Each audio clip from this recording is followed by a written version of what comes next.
are taking part. It's a bit unfortunate that the gun sounded simultaneously almost with Zalesny's throw, but now the 1500 metres, 3 3/4 laps of the track is underway. Let me just run through some of the big names in the field here. The 20-year-old Kenyan Wilfred Karachi, Jose Luis Gonzalez, the veteran Spaniard, now 32. From Great Britain, we've got Tony Morrell and Matthew Yates and John Gladwin. The great John Walker, the New Zealander, former Olympic champions, in there as well. It's a big field, as Peter said, arguably a little bit too big, Steve.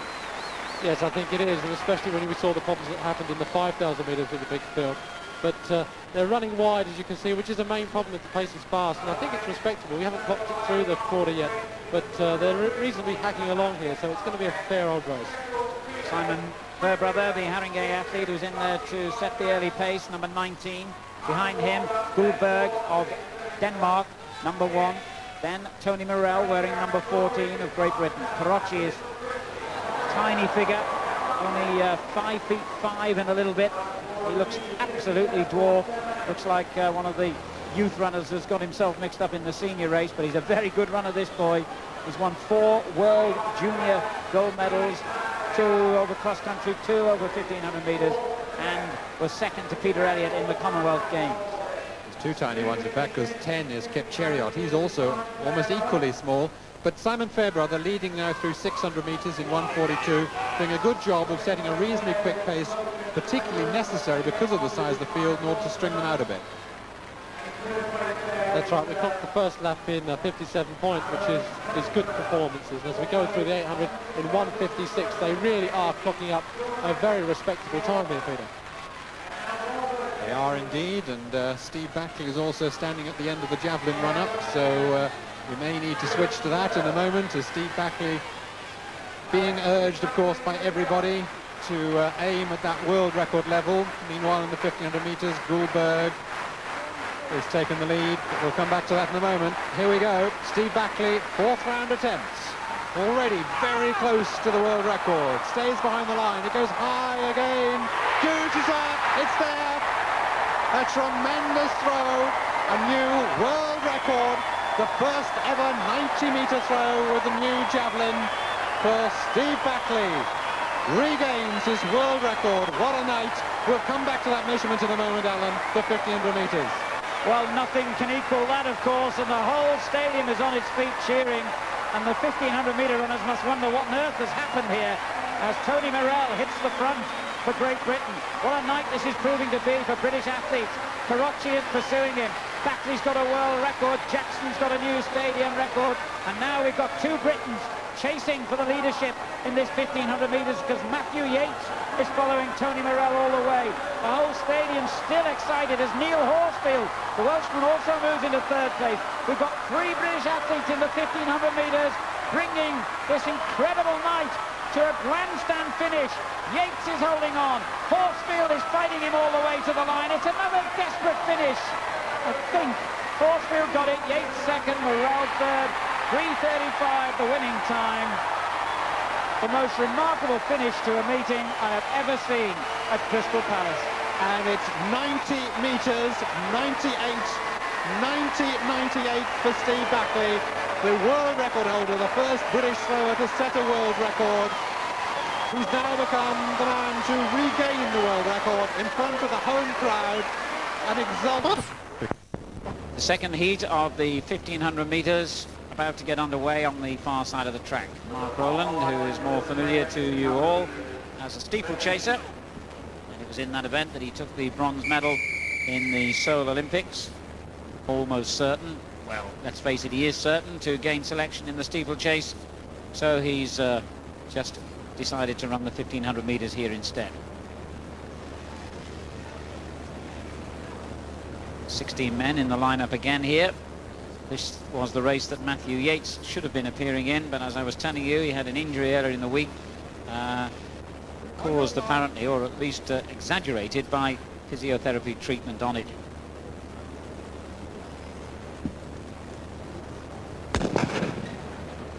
Three and 3/4 laps, and nearly a stumble again at the beginning there. Mark Rowland, who's big and strong and has that rolling style with the pointed elbows to keep himself out of trouble, does just that. Number 10. Rob Denmark straight into the lead, wearing number 10.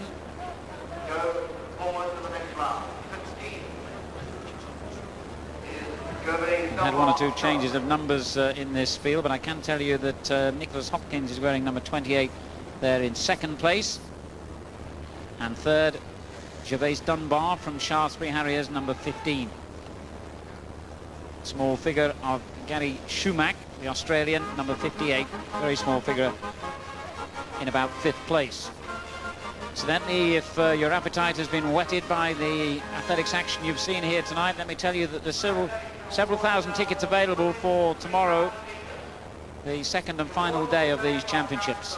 And there was a faller then, midway down the back straight. Did you see who it was, John? He's got back in contention anyway. No, this is one of the problem with the big fields, 16 in a race. Although the pace is fairly even, you wouldn't expect somebody to get tripped up at the back. Yes, I do. Try and come along and support this event inside the stadium tomorrow. If you can't, of course, full coverage here on ITV. Well, Mark Rowland back in third spots, tried to vary his distances. He went to Commonwealth Games, of course, in Auckland in the 5,000 metres. He won the bronze medal at the Olympics at the steeplechase, and of course he's back here at the 1,500 metres. Particularly fast runner. He's run 3:34, so he's no mean feat.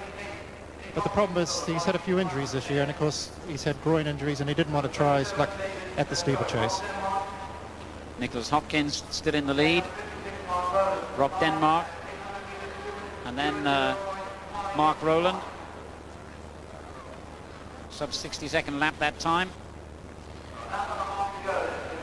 Denmark wearing number 10, the young lad from Essex, who's now up in the northeast and running for Gateshead Harriers.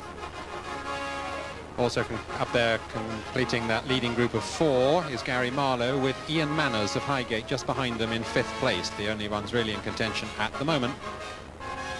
Gary Marlow, the Bracknell-based athlete in the blue, number 37. And this time it's the bell. Denmark leads then. Marlow moves into second place. Rowland in third. 2:46 at the bell. John. Well, it's all very important watching times here, because the first 3 plus the fastest 3 losers out of the 3 heats go. And of course Steve Cram, who's running the third heat, will be watching warily here, because that means if these 2 heats are not fast and he runs particularly fast in the third one, then he can afford to run in the first 4 or 5 without exerting himself. But of course Rowland on the outside, he's struggling just a fraction, but I would say over the final 200 metres he'll be just a little bit faster than the rest of these guys. Rob Denmark leads. As you say that, Mark Rowland digs in again to overtake Gary Marlow and move under the shoulder of the leader, Denmark.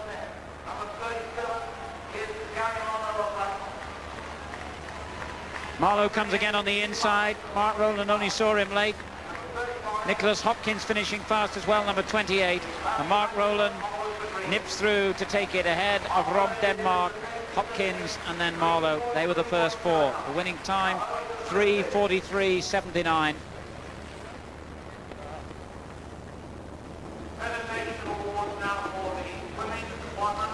John Walker. Well, it was quite an honest race. 3:43 is a 4-minute mile, or just fraction under. For a lot of these young athletes, it'll be the fastest they'll probably run this year. And of course, it's all very well getting through the heats, but they have to come back again on very hot conditions, I'm sure, tomorrow to run another final. Sometimes young athletes run as fast as they can through the heats, and that's about as far as they get. But don't take it away from Mark Rowland, number 56. He'll be right there at the final tomorrow. And 100 metres, the final track final of these championships. And here is a young man who may not be steeplechaser, just caught sight of then. Tony Morrell, another of those young pretenders, I suppose we keep calling them, who will be a real candidate for a European place. There's the lineup then, and the starred athletes, those who've already achieved the qualifying time of 3 minutes 39 seconds. So where they go then on 3 3/4 laps of the track, and this race in recent years in the 3A's championships has provided some real headline stories. I wonder if it'll do so again. Dare one suppose that Steve Ovett might turn the clock back and produce a great performance? I wonder. One man, of course, who cannot have any say in the outcome of this race is Steve Cram, watching a rather sad figure, I'm sure, unable to take his place in the race. Steve Cram certainly will be sad, but I'm sure he's done the right thing. I saw him at breakfast this morning. He looked absolutely terrible and all the worse for his run last night. He had nothing to gain and only his health to ruin.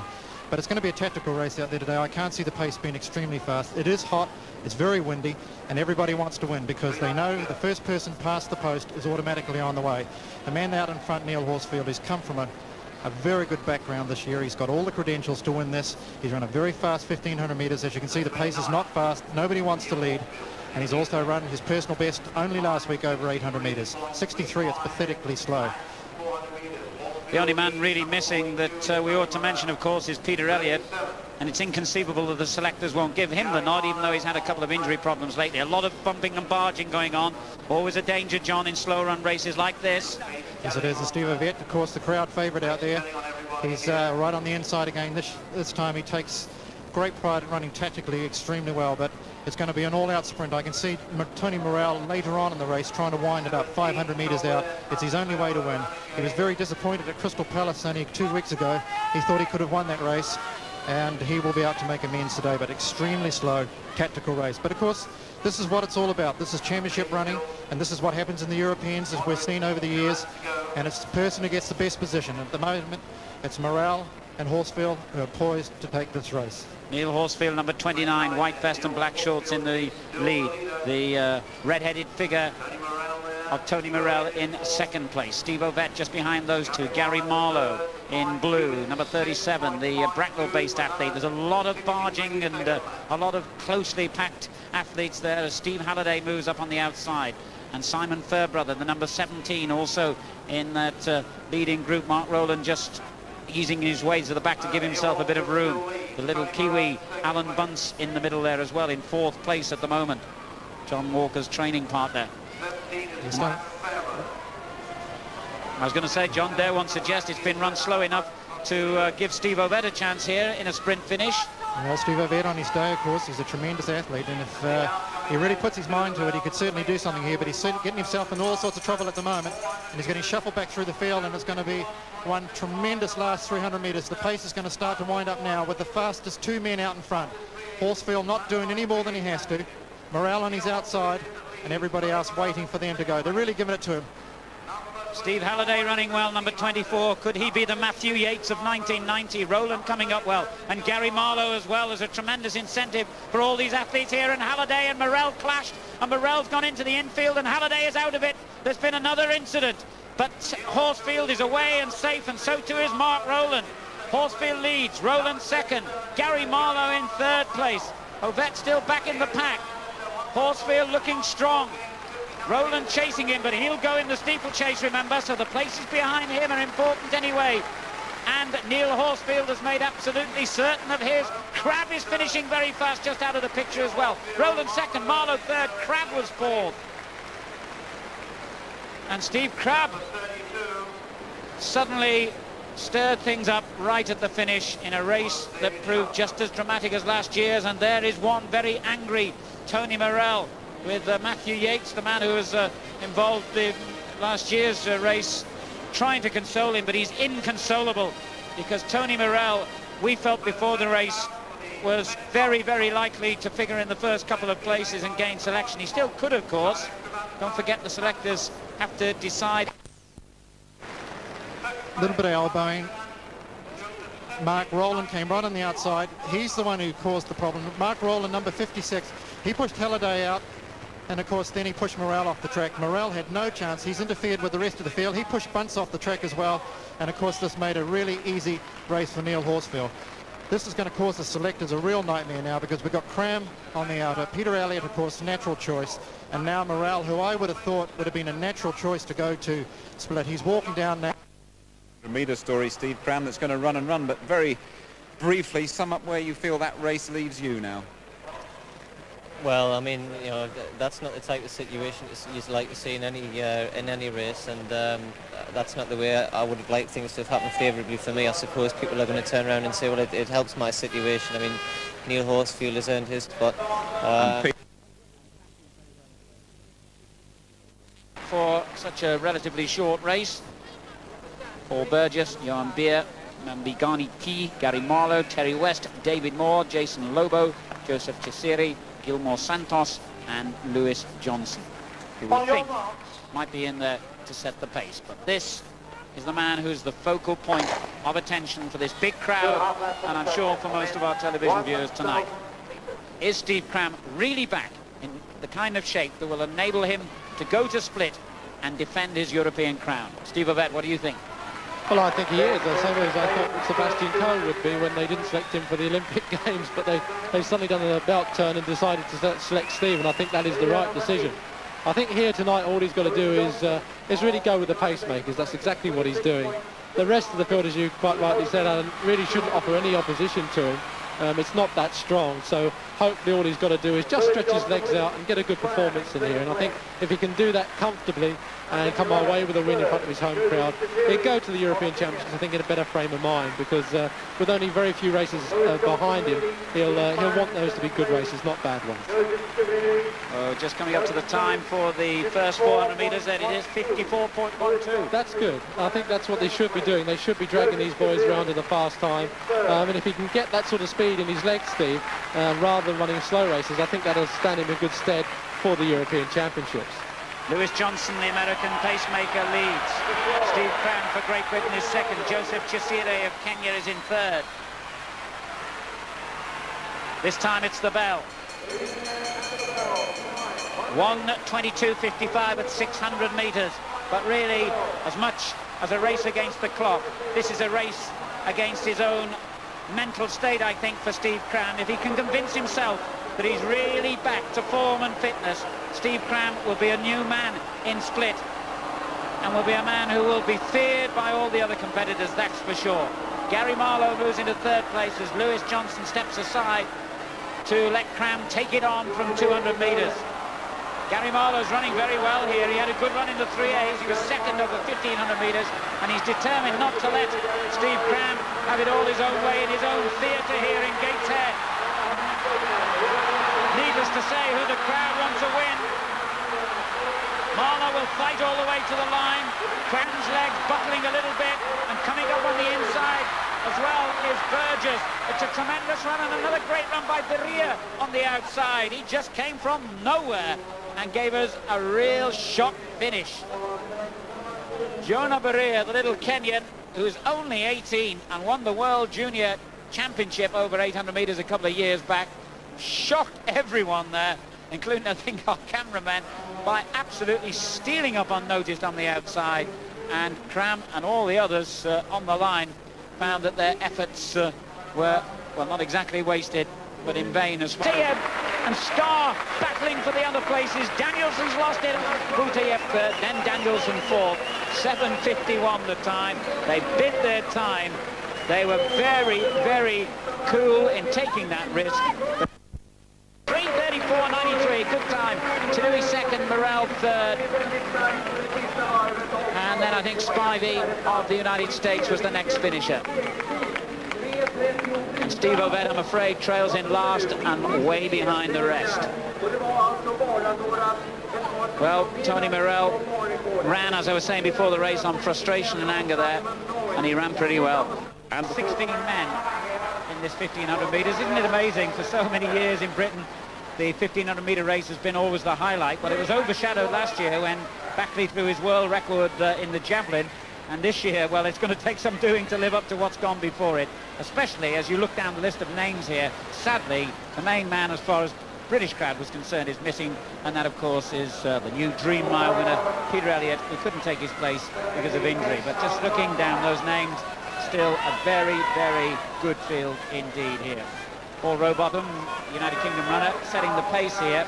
And as I was saying, Steve, it seems amazing in Britain to think that a 1,500 metre race is almost you know, playing second fiddle to what's gone before. I think anything in the world will be playing second fiddle to what's gone on before here this evening. You just cannot follow the number of performances that we've watched here tonight, which will go down as memorable in anybody's books, Alan. But the 1,500 metres is underway in 56 seconds for the first lap. It's still very, very respectable. Paul Rowbottom and a late addition, 19, Quentin Howe of the United States, in there as pacemakers, obviously. Mohamed Suleiman of Qatar, he's just 21, and won a couple of big races recently in Linz and indeed in Lausanne on Wednesday. He's the smaller man with the white vest and red shorts. I think I've got my colours wrong there, but you can see him in there. He's wearing number 14. It is him, yeah, white vest and red shorts. Simon Doyle, the Australian, who surprised a lot of people in the red shorts, running in about 5th, number 11. He's had a tremendous season, set 4 Australian records, but a bit disappointed in finishing, where was he, 4th in the Dream Mile in Oslo. I think this lap is slowing somewhat. Obviously, after the very fast first lap, they're going to go through fairly slowly. Let's just have a quick look now. They click through. Yeah, they're slowing quite considerably now. It's a minute. That was a minute, that lap. So the pace is dropping, but it's still quite respectable. Doyle there is the man to watch, I suppose. On form, he's in the middle of the picture there. Blue, white, red vest. Running very well. Harold there, obviously a danger in the blue vest from Germany. We've seen him run and run so well against Peter on a couple of occasions that we've seen so far this season. But the pace has now picked up again, so the second lap was slow, but the third lap looks like it's picking up again, Peter. So, sorry, Alan, so I think we could end up here with quite a respectable time, even though the conditions for middle distance running are not that great tonight. Another smashing little Kenyans here. Moses Kiptanui has moved up. David Kibet, number 4, all in pink there, as now the pacemaker steps aside. Simon Doyle of Australia in front in the final lap then. And then that clutch of Kenyans just behind him. Also moving up wide now is Yates of Great Britain. He's slipped into 2nd place. Well, it's good to see Yates up there because so far this season it's been a bit indifferent for him, really. And if he can show some sort of form now going into our championships, and here's Horsfield as well coming through in the pink. That's another one of our boys. So these are showing late form, but if they can show it now, it's the sort of thing that we want to see going into our championships and showing the sort of calibre that they can produce when it comes to the World Championships. Matthew Yates challenging the Australian Simon Doyle as they move into the home straight. Horsfield's dropped back a little bit. And then Terence Harrington of the United States has moved into 3rd. Doyle slugging it out here. It's been a very good run by the Essex boy, Matthew Yates. The crowd will give him all the encouragement he wants, but he doesn't quite make it to the line as Herald finishes fastest. It's Doyle first, Yates second, Herald third, and Harrington fourth. 3:36.32. The winning time for one of this season's big surprise packages, the 24-year-old Australian Simon Doyle, a medal prospect surely for the World Championships in Tokyo. Just outside the medals in the Commonwealth Games in Auckland.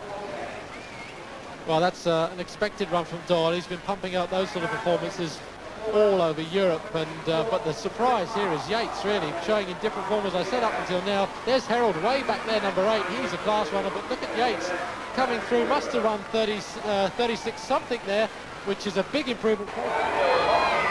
2 laps to go in this 3rd heat of the men's 1500 metres. Running in the race here is the man who holds the 3A's national title, and indeed running in 2nd place at the moment, the tall figure of Neil Horsfield, all in white, number 38. Nick Hopkins and Nick Green and Gary Staines also in the first 4. Gary Staines, who running in 3rd place at the moment, is a virtual certainty to be selected for the World Championships at 5,000 metres, but just coming down to sharpen up here in this event. Number 52, all in blue, Gary Marlow, who's been well placed in the last 2 championships, 2nd and 3rd in fact over the last 2 years.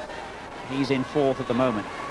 Horsfield the leader, then number 37 Nick Hopkins, then it's Gary Staines wearing 67. Marlow is number 52, now in 4th. Steve. Well, Neil Horsfield looks lean and mean, as they say. He's looking as lean as I've seen him for some time, and he's definitely been producing the results overseas. A 3:35 time behind him, and some reasonable 800s, so he's in good shape. And last year's winner may be someone to watch in the final. I think he knows that he's coming into shape at the right time, and he again is another one that's got to prove in the final that he's the man for that spot in the 15 metres World Championship place. But he does look very strong at the moment. Neil's really a big, powerful lad, and if he doesn't get up to strength, if he doesn't get his fitness right, he does go a bit awry, but he seems to be coming into shape just at the right time, Alan. Just under 200 metres to go. A reminder, only the first 3 in this heat are certain to qualify for the final. 2 fastest losers will be added when the heats are complete. Horsfield and Staines both looking strong out in front. Marlow running well, still behind, but he's lost a little bit of ground, and Staines just looking over his shoulder, knowing as Horsfield crosses the line first that he can slow up. He's quite safe.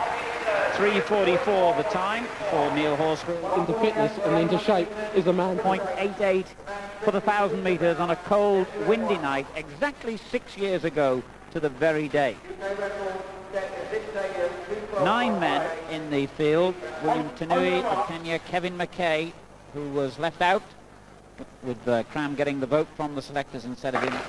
David Kibet, Neil Horsfield, Gary Barlow, Ben Kirkat, Waza Nuala and Stanley Redwine from the United States, who will set the pace for this 2.5 lap race. The world best time also held by a British athlete, Seb Coe, from 10 years ago in Oslo, and they reckon it's one of the toughest on the record books.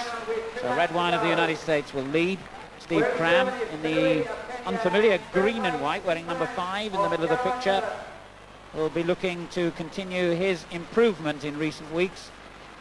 Injuries have affected his career in so many of the big championships, but he is a man who gets himself in the right frame of mind very quickly. Redwine leads then. William Tanui, the Kenya, who won the world indoor title and then got disqualified from that race, in second place. Cram is third.